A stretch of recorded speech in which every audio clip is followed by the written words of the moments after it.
Vince McMahon, world-renowned wrestling promoter, a self-made billionaire, or so he says. A man who has toppled wrestling empires around the globe with the help of his talent. Over 40 years involved in the beloved sport, yeah, I said sport, of professional wrestling. And in those 4 decades, you've gone up against Ted Turner, you've gone up against Vern Gagne, but Vince McMahon, I'm here to remind you that you have never gone up against Mal Mascaras, the world's toughest critic. So bring those brass balls of yours into the Lucha Review Arena, because it's main event time. Give me the hot tag, and let's bring this house down.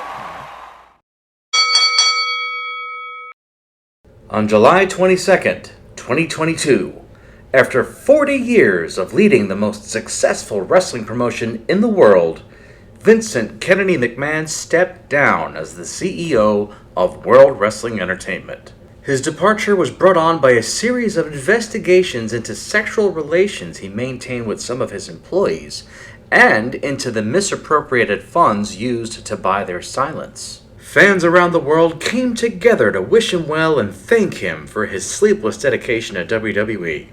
I, however, will only thank him for leaving and wish for him to face justice for all the wrongs he's done. I'm not strictly talking about the embezzlements here either. I'm talking about the nepotism and how you get to do anything you want, so as long as you're related to The Rock. Goddamn, pal. I'm talking about how some of the most popular wrestling stars were all buried and fired for getting over without permission. Wanna kiss my ass? I'm talking about how he put the safety of his roster in jeopardy when he tried to strong-arm the Saudis.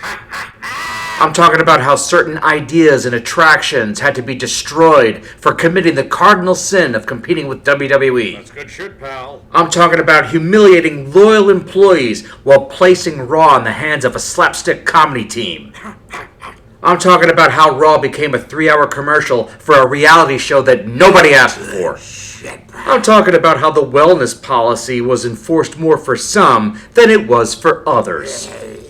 I'm talking about how the word wrestling was forbidden. Sports entertainment, pal. I'm talking about how 3 out of every 5 black guys had to dance around for his amusement. Damn it, man. I'm talking about how popular talents were all let go due to budget cuts, while hush money was being paid out so women could operate his genetic jackhammer, pal. And I'm talking about how this went on for over 2 decades and how everyone had to stick with it because otherwise they had to go watch or work for TNA or for Tony Khan's Playhouse. After 20 years of this, it takes a fucking bean counter to get rid of him. Seriously, this scandal, it's basically the plot of Weekend at Bernie's, only the guilty party is sadly still alive. Vince McMahon was his own greatest enemy as he couldn't get out of his own way. He was oblivious to what his audience wanted, he was oblivious to how fed up his employees were, and I'm sure as hell not going to thank him for 15 years of good times when he immediately trolled us all for 25 years thereafter.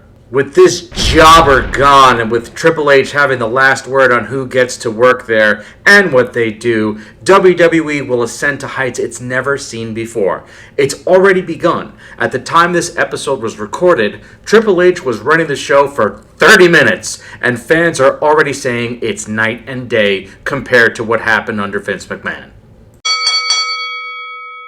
If there's any justice in this world, Vince McMahon will soon be watching WWE programming from a rubber room, freaking out over what he sees while throwing cups of pudding against the wall.